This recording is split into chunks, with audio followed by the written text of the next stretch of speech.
The bar is moving.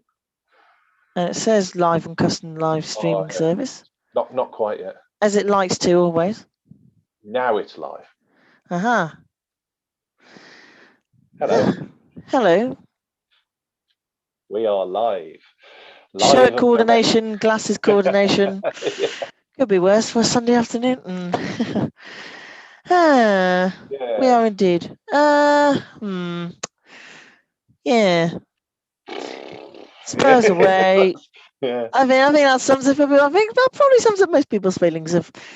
All right, in the first half, obviously, disappointed with the defending for that first goal, and then the second half, we very much, I think, we're on the ropes essentially. What are you going to say, Cody? Poor Connor having to clear. I think it was 13 chances in the end. He cleared, which obviously those 2 off the line was stunningly done in that first half. And Rui as well, I know, made a few good saves. But obviously the way which we gave the goals, the way they scored, and then plus non-existent midfield, and again Adama having some of the spaces and the chance to really make and it pretty much almost only being Adama who is able to burst through and create chances makes it rather annoying and rather frustrating, quite frankly. So, yeah, no doubt everybody will feel rather cheesed off, as some people are, but I do think they do need to calm down. And also, no, on Fabio again, come on, the guy's 18, he's not 19 till July. Every striker is going to have a game where a few of those chances, as is the case today, are going to miss. The thing is, as well, he's like you say, the strikers miss chances. He's got to be there to miss them. That's the thing. You've got to think of that way. Exactly. And he's an 18-year-old kid, and they're not going to play. They're not going to. Every youth player, when they come in, they're going to be patchy. Indeed. They're going to have patch. It's going to be patch. Some games look good. I mean, look at Vitinha today. Absolutely invisible. Last game, got great, played well. But he's another one who's really young. Corbino, I can never pronounce his surname. Corbino, however you pronounce it. Sorry, Theo. I wasn't. I always say Corbino. I don't know if that's right, so I apologise. Neither do I, quite frankly. He looked completely. He looked quite shocked at the physicality and pace straight away. But he would do. He's never played. He's never played before. So. It's his first game. It's his first minutes in the Premier League. No, that's it. The players who annoyed me in that game were the 2 midfielders, Moutinho and Dendoncker. Moutinho, massively experienced, but hardly in the game, kept getting caught on the ball. And you're like, well, okay, so he's coming to the end of his career, give him that. Dendoncker, in some circumstances, was an absolute disgrace because he just stood and watched people walk past him or just trotted towards. I mean, for the second goal, the ball's near him. Okay, there's another guy goes in, but you're a defensive player. There was no attempt to run over and close him down. He just kind of strolled over there, and you're like, "Well, what are you doing? That's not good enough. Really lack." And that summed up the middle of midfield. And really and truly, I wanted Neves to come on because I think we played better with Neves. You know what my thoughts on Neves. I think that's fairly. But someone on the forum, in fact, was suggesting Neves should go. We should replace him. Are you insane? Yeah, they are. Do they need to be taken? Do they need to go to hospital? Honestly, it's the same with the people who keep selling. We need to sell Adama. We need to sell Adama. We need to sell Nelson. Nelson should go. Fabio. In fact, I even saw someone on Facebook commenting on Moore's page. Fabio is the worst striker I've seen in 35 years.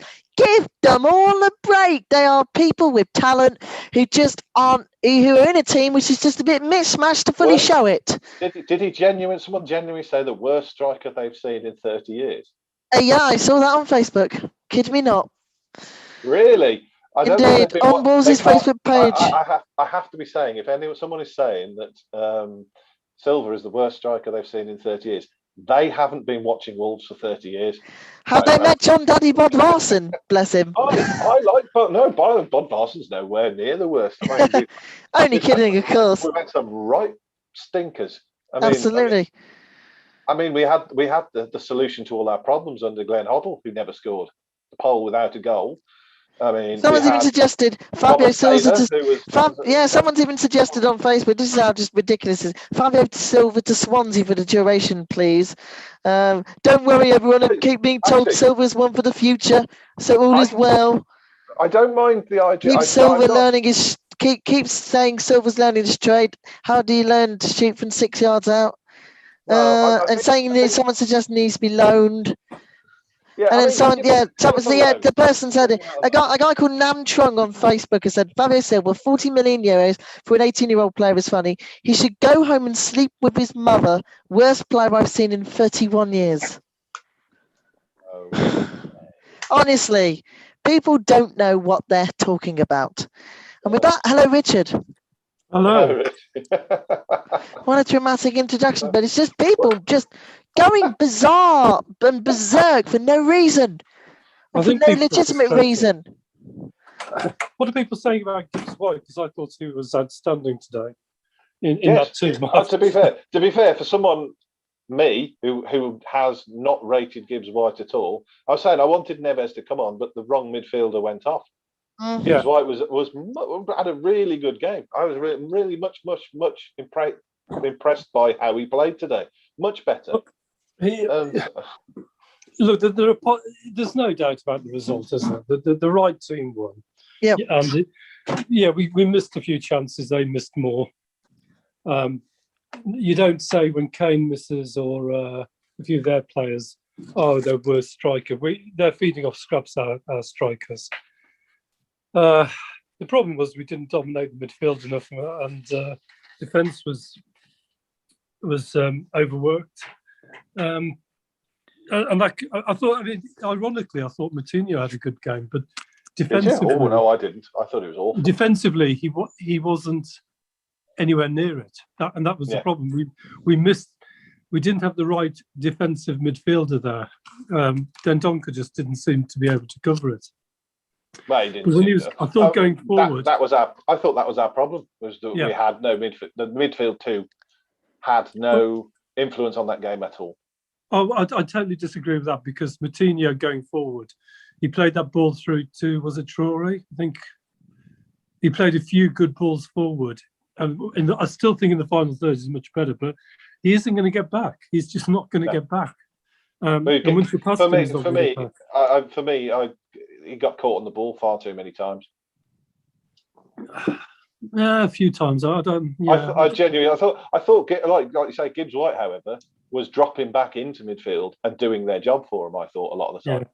That's where they had some, when he was dropping back and doing their job, we looked much more in control. I felt that Vitinha had a very poor game, but he just didn't feature. He just didn't impose in the game at all. But that again, young players, it's going to happen. And I think also because I felt Moutinho was trying to play forward more, and I felt that stepped on Vitinha's toes a bit. But I mean, generally we're never. If we'd got a draw out of that, it would have been a smash and grab. If we got anything out of a goal back, it would have been a bit. I think we looked all right going forward in the first half, and if we'd managed to get something there, then I think it could have been a different game. But just Spurs did what they needed to do, and interestingly, 100% record maintained, but under Ryan Mason at the Tottenham Hotspur Stadium, which please rename back to White Hart Lane, because that's what we all know and love it as. But it just didn't. I think it just didn't fit, particularly in the second half. And as time went on, and obviously we were very, very lucky to get away with 3 off the post. Obviously, 2 of them saved by Rui, I think, onto the post. I think Rui conceded twice. There was nothing he could do with them, and he did again. Him and Codes, as our keeper and our defender, did they did what they tried their utmost. As Gordon Brown once said. For once, we actually looked. Well, I say for once, that's completely wrong. I mean, out of the last few games where we've looked an absolute god-awful team at defending inside the box, today defending inside the box was really good. Yep. Unfortunately, anyone running in from outside of the box just had free reign. That was the problem. That was the problem, wasn't it? Yep. The defense, that I still think a stronger defender would have helped on that, and I do think, as we said before, a strong defensive snotter of a midfielder, somebody big, powerful, who can drive forward. I'll be honest. I think if we had Neves playing from the start, a lot of those chances wouldn't have come through the middle. Yeah, I know what you mean there. He's not a snotter, but he does know where to be, and he does intercept those sort of runs, or at least he provides some resistance to it. He is effective. He is very effective at that. I think all the stats prove that as well.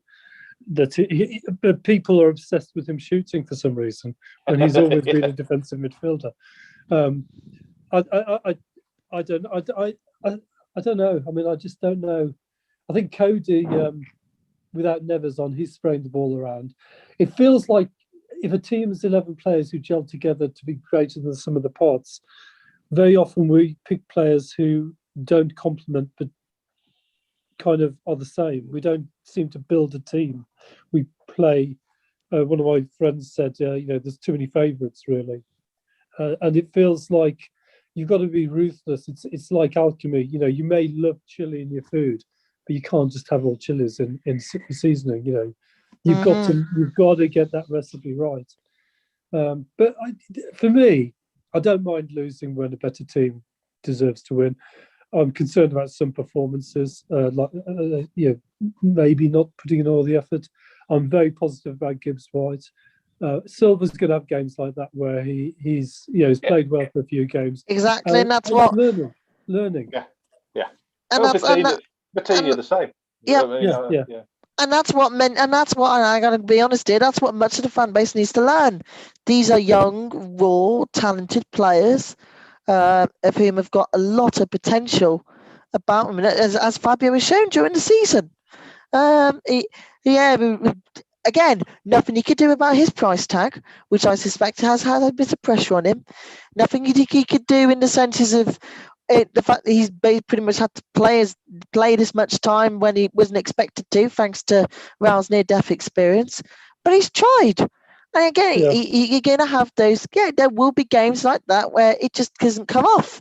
And that's why I'm still quite frankly astonished and just quite frankly bewildered that some of the fan base still have this ridiculous agenda against the young man. He's not even 19. Cash. I don't get that. Alex, hello.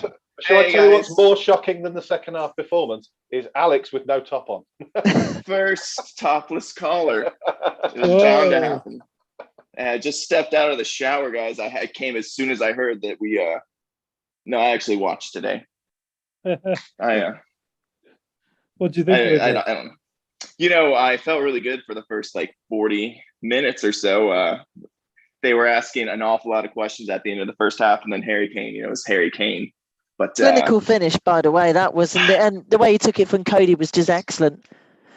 Yeah, but I don't know that he's beyond criticism because, yes, Fabio is very young, but I feel like anybody else missing that sitter to get us back into it would have, been under a lot of grief. I don't know. I haven't listened to what you guys have said so far, but I don't know. Man of the match for me was definitely the post. And I don't know.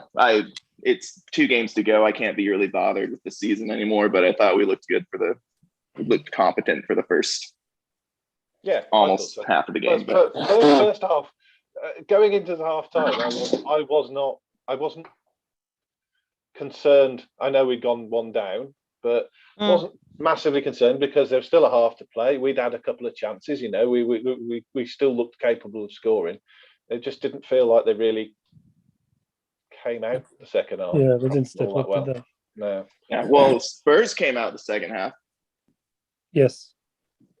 By the way, why does everybody hate Gareth Bale? I've never thought that he's everybody says they don't rate him, but I would love him on Wolves. Am I the only one? No, I don't. Okay. I just read I read the message board too much, I guess, and everybody just, they're like, oh, People yeah, hate us if he earns a lot of money.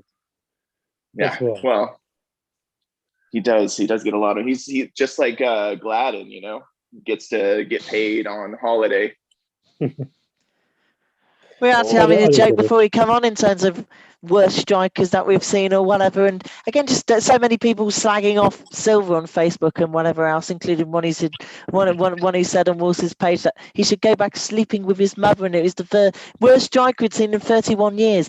Give me a break, honestly. I say every young player is going to have performances like that, and that's what much of the fan base, I would probably say more than half of the fan base, has got to realise. Stop just getting on their nerves for no reason. Again, he's 19 in July. He's got a huge future ahead of him. He can do anything about his price tag. He can do anything about the fact that Raul was almost killed by David Luiz, who's, by the way, is leaving Arsenal, and karma on that one. Just let the man do his thing. And I think personally, obviously if we do change tactics and strengthen and whatever else, and he's able to have a full rest within the summer, I think him and Raul next season could cause havoc. Yeah, it would be interesting to see Raul lay it off to him, because that might be what we're missing more than his scoring is Raul's ability just to link up play up top and get those assists. But I thought. I did think Gibbs White played really well today. I know that might be unpopular. But is he the same age as Fabio? No, he's a bit older. I think he's 21. He's 21. But I certainly think, I didn't take too much notice of Gibbs White's performance. But again, he ran. Technically, he had an assist. I'm going to count that as an assist. Yeah. But he put in the effort. He put in the effort, and that's what counts. And I very much think the pressure is eased. I think the pressure was eased off him a little bit after obviously last week's goal, which by the way was a very, very lovely finish. The way he was able to curl that into the top corner. But yeah, it is what it is. And if he was played in, say, the wrong position, supposedly what many are thinking, then what can he do? He put in a shift, and that's what counts. I think he did more than. I'll say it. As someone who's criticising him, I think he's more than just putting in a shift. He actually played some intelligent balls. He moved in. Yeah. He dropped back into midfield, helped them. Well, became the midfield because I felt the other two were fairly anonymous. And played some lovely, a positive play, which was there was less. What I did think was there was less of his trying to do the flicks and the turns and more concentrating on the more on the basics. And suddenly his game's transformed. He can come back. The flicks can come back once you've got that basics back again. Absolutely, yeah. I mean, I think Alex, you may for you to come and say that, I think illustrates probably how good Gibbs White was, because he is one of those. The amount of game time he's had is pretty low, and for a central player, you've got the whole game around you all the time. I always say if you're on the left or right, no matter which position, you've got half the game to worry about. And you can see that with Huvia. The mistake of their second goal, oh my God. I mean, if you think about that second goal doesn't happen. And 1-0 would have been very unjust to Tottenham Hotspur. But I thought Gibbs White, exactly what Bod said there, that ability to link up play, drop back, make intelligent balls, and also make some pretty damned decisive runs. I felt he was linking up that area in the final third between the strikers and the wing play quite well. So he was occupying that space, which when he went off, we missed for a while. I didn't think he should have gone. I thought Fabio should have gone off, but yeah, I'd agree. I'd have whipped one of the two midfielders who managed Dendoncker or Moutinho, either or for me. Yeah, especially if you bring in Neves on. I thought that was the obvious one. Neves for Moots, maybe. Yes. I know he's been down this year, but I can never get behind a team sheet that doesn't have Neves in if he's fit. I just indeed. By the way, Nuno's apparently just said that that Podence is having surgery tomorrow on a groin problem, so I suspect that's his season run, and he says that this is the right moment to solve it. I suppose also at least Corbanu got a first few minutes on, which is nice for the young man ahead of his birthday tomorrow. turns 19 tomorrow. In fact, he's older than Fabio. He's older than Fabio and gets so much less criticism than the young man. It's ridiculous. Just a quick thing. I'm just going to make you host, Cash, because I've got to go and play football now. So Fab. I'll leave you to carry on talking. I might try and call back in when I'm in the car. But, go easy on those ankles. Who would you say is your man of the match then, Bob? Before we man of the match for me. I'm going to go Gibbs White. There we go. That's something you wouldn't hear from me very often. So that's how he deserves. But I suppose he did all right, and we can obviously discuss how in a bit. I would give it to Cody, to be honest, for me. Just for his double clearance off the line. I thought he played really well the first half, and then Harry Kane. What are you going to do? It's Harry Kane, and you're 1-on-1. So. Indeed. You've got to be really strong to stop that goal, haven't you? Because Kane drops the shoulder a bit, gives him a little nudge. Cody's thinking of shooting. I think it takes a brave defender not to try and block there. Absolutely. And I think would also have hug him and fall down. And have you heard of VAR? But Chelsea know that did yesterday. Chelsea know that did yesterday. That was suspect today, don't you think? The replay, you thought I see a lean, and they didn't even throw it on the TV. Yes, it looked like it was Semedo who played him on by inches by the looks of it. Also, I will say that the way in which Harry put his arm out and pretty much gave him that polite, gentle.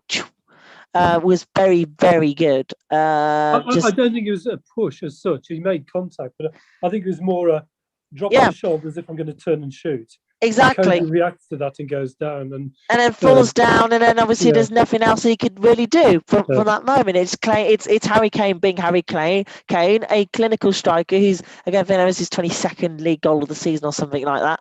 So he's just, when he's on it, and fingers crossed for England's sake he doesn't get injured. If we want to stay on, say, man of the match, I suppose, then I will probably as well go with Cody. I think he made 13 clearances, which is his best of. He was everywhere today. Here, there, everywhere. Those two off the line in the first half are absolutely stunning.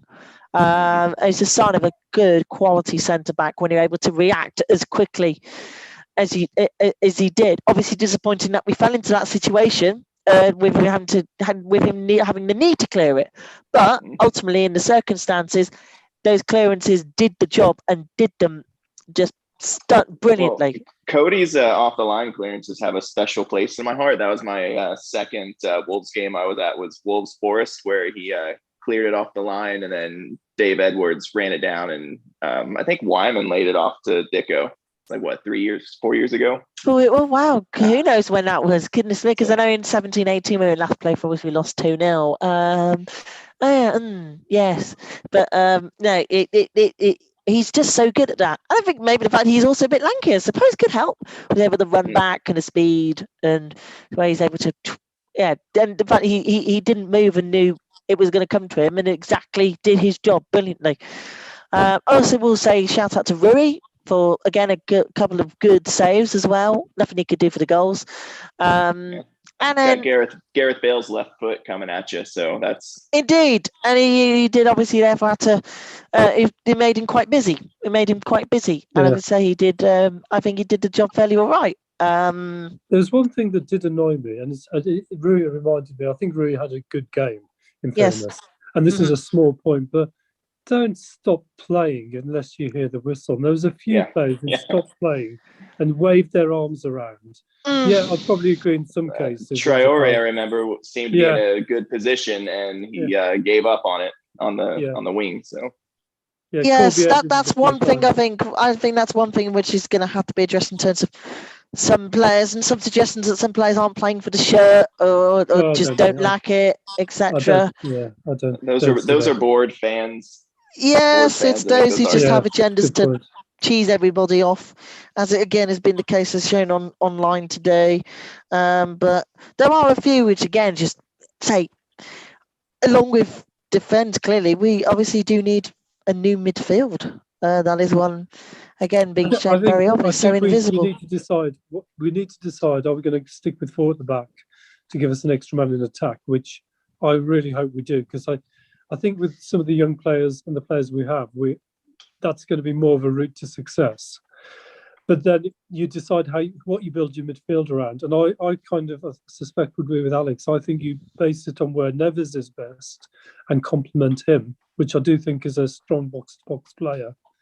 And then you look around those two and another strong defender or two, and I think the team kind of begins to pick itself then. Alex, I don't know what you'd think. Is it a 3? Is it a 3 or a 4 at the back for you, or is there something more fundamental? I mean, Nuno's like MO is 3 at the back, you know. So I think if you get those pieces right in the midfield, but having Raul back up top, different striking options up top as well. You know, I don't even know if Neto will be back by then, but I don't see him changing. So I think that the 4 at the back's just a reaction this season, to be honest, because how many times do we change formation, you know, in the last 2 seasons in the Premier League, you know, before this year? There was virtually none, I think. But yeah, I do think he was getting tired though. I thought last season, from all the games last season, I was coming out to Molineux thinking we are not any good at this really anymore. I kind of felt that it was getting stayed. But we were still pushing for Europe at that time, like realistically. We were, but it didn't feel convincing. It felt like a decline. I have to be honest. And I think like a lot of it was individual brilliance from certain players who got us to that position, because we were becoming more and more defensive to maintain that position. And I think this season, I maintain one of the biggest losses of Raul is actually his defensive work. Corners, he was very good at corners. He could also hold the ball up like nobody I've ever seen. I remember watching him more or less from day one. And I remember once at Molineux where I sit in the Steve Bull upper, and he was on the right, received the ball, 2 players around him. He thought, okay, just put it out. Yeah, you might get a throw here. And before he knew where it was, he'd played the ball out by just a bit of magic with his feet. And that ability to, you know, when we get the ball now, we either hoof it or run with it. Yep. He can take 2 players out of the game and, you know, start an attack. He really is all round, or, you know, was in that period. And I think we've really missed that. I mean, really, really missed it. You're right about his linking up play. It's the same kind of thing that he does, Alex, up top. That ability to take the ball, hold it at just that second and then play it off. It's that same kind of ability he has. And I really think we've missed his game more than anyone can imagine. I don't want to see him play till August, though. I don't want to see him this summer for Mexico, or like I want to take it easy with him. So I hope that that's what they do. I do think though that with football, you know, that first game of football after you've had the summer off and you ache in places you didn't even know existed. I'd rather he has that playing for Mexico than playing for Wolves. Has a bit of time to get those aches and pains out, ready for the pre-season. Because it is one of those sports where you've got to ease into. I know it's training, but training's never at the intensity of a game. I think we're all saying, and the concern is the head injury. We're not we don't worry about his legs, you know, his core strength, all that kind of stuff. We're worried. We don't want to risk anything on his the tenderness of that side of where it was on his head, about ear or whatever it was, no doubt is probably the fact why he obviously he still hasn't come back yet. And I would have to say, even if it'd be lovely if he was to make a sub appearance next Sunday, but I very much don't think that would be the case or should be the case, quite frankly, because that injury could have finished his career. That injury could have finished his career. I'd rather see him be fresh and fully up to strength and be able to do his thing. Be realistic here. Next season, he's had surgery. The bone will have grown back, and they say it grows back strong. That's the extent that I know about it. a neurologist will make the judgment, and the judgment will be if there's any risk, you don't play. But that after this amount of time, there was no suggestion of significant brain injury, because then you're talking about loss of function, and it just wouldn't be on the agenda. You don't play after that. So let the medical staff do their job.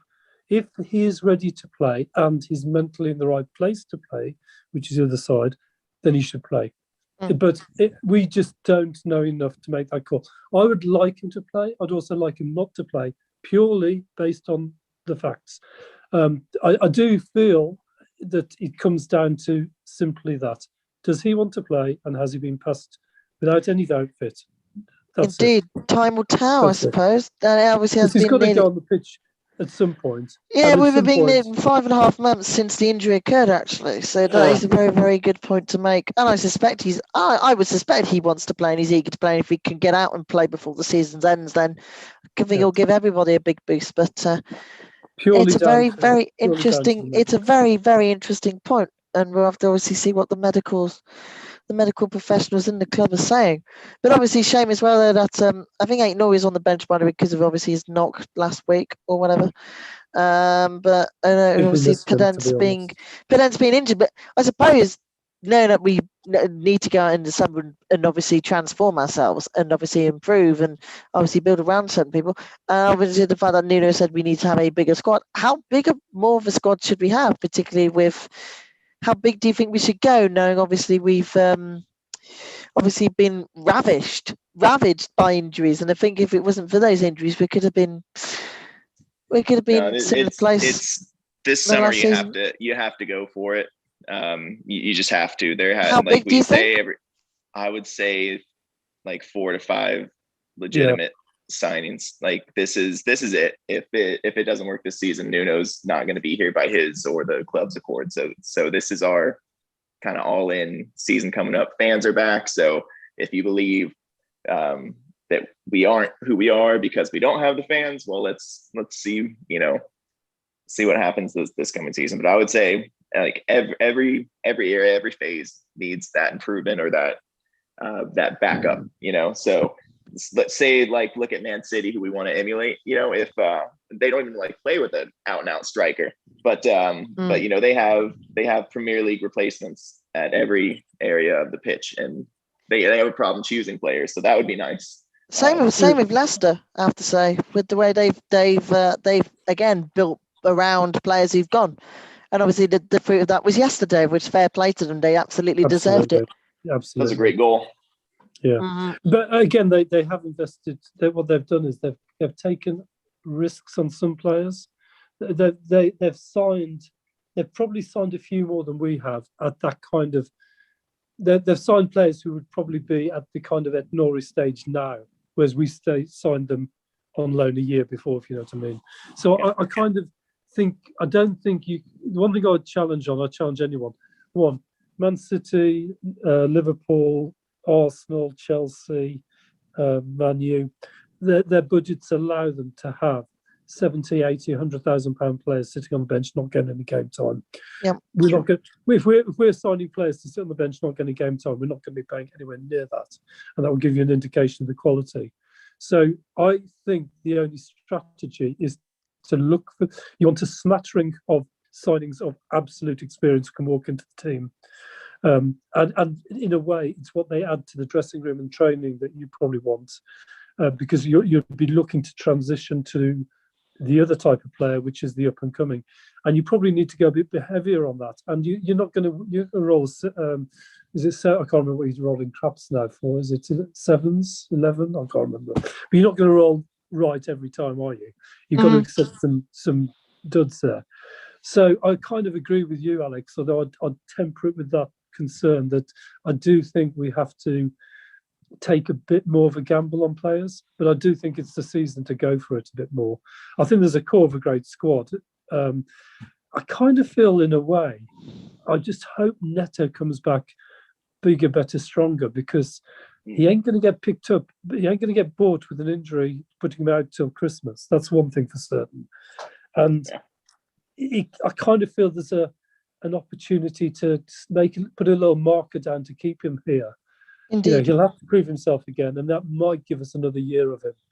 Rather, how we lost Jota last season, and Neto I think has stepped up and proved he's a great player, but I did worry that we'd lose him if he was fit this summer, especially after a good Euros, God forbid. And I'm not wishing ill of him. I'm just saying an upside of his injury might be that.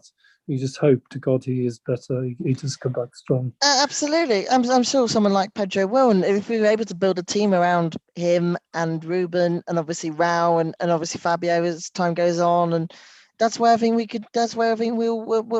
do all right.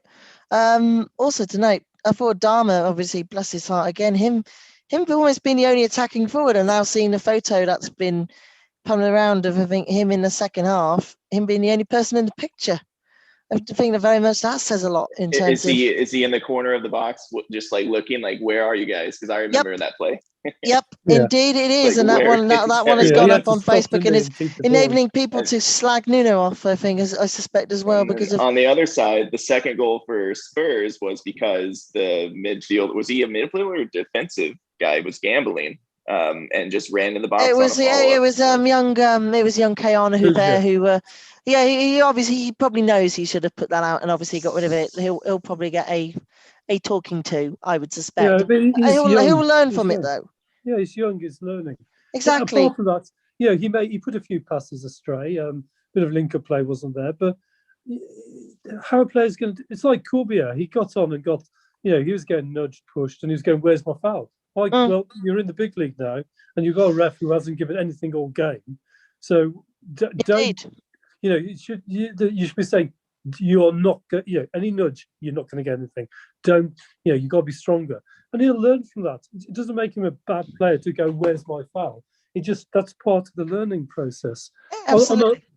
One thing I do want to say, because I've been quite critical of this player, and I still don't think we should sign him, but I thought Jose had a good game. I think he played some good, a great through ball to Traore in the box. He did some hold-up play. Couldn't get out of his feet and turn and shoot, but he did look to lay it off intelligently. I thought he played a lot better than he has as well. But he's a pale imitation. I suppose on that one, as we slowly head towards wrapping this up. I suppose we have two games. I gotta get here. So 2 games to go. With 2 games to go, how many of the loanies should we sign, do you think? We signed at Nori. Yeah, that's a given. Vitinha. I like Vitinha. I like how much him. Is he? It's how 15, 16 million, I think, is what's in the potential course. Euros, isn't it? Well, if the pound massively strengthens against the euro, yes, I'll put it that way. I do like him. I do. The thing is, I look at Gibbs and I feel, with these central players, they really do need game time, and my ultimate would be Gibbs White has a loan in the Championship, tears it up, comes to the Premiership full of confidence and pushes on. That's what was going to happen. He was doing so well for Swansea. Yeah, he was. And then obviously he got injured, and then people were like, "Why have you brought him back? And why are you playing him, etc." With Vitinha, he's going to need game time, and hopefully he'll get that as Moutinho gradually plays less and less, which should accelerate next year because Father Time doesn't pause. Indeed. I think I would, Alex. I think I would sign him. I do like him. I'm with you, Alex, on that. But there's a finite amount of money, and it would depend on what other deals are in the offing. It's one of those where unless again, I know it's a cop out, but I do like him. I'd say if it's a yes, no, I like him. Yeah, definitely. No doubt about it. Jose, I just don't think is the answer. Doesn't make him a bad Another player. thing is that we just don't know Johnny's health. Like second knee injury, so that insurance needs to be there. Yeah, indeed. Which I think Nori would be very smart because I think he'll grow. He'll grow definitely. Well, look at Nori's age. He's 19, I think, and Johnny is 27. Is he 26, 27? Long-term planning, succession. Yeah. To me, it all looks like long-term planning. which I'm all for.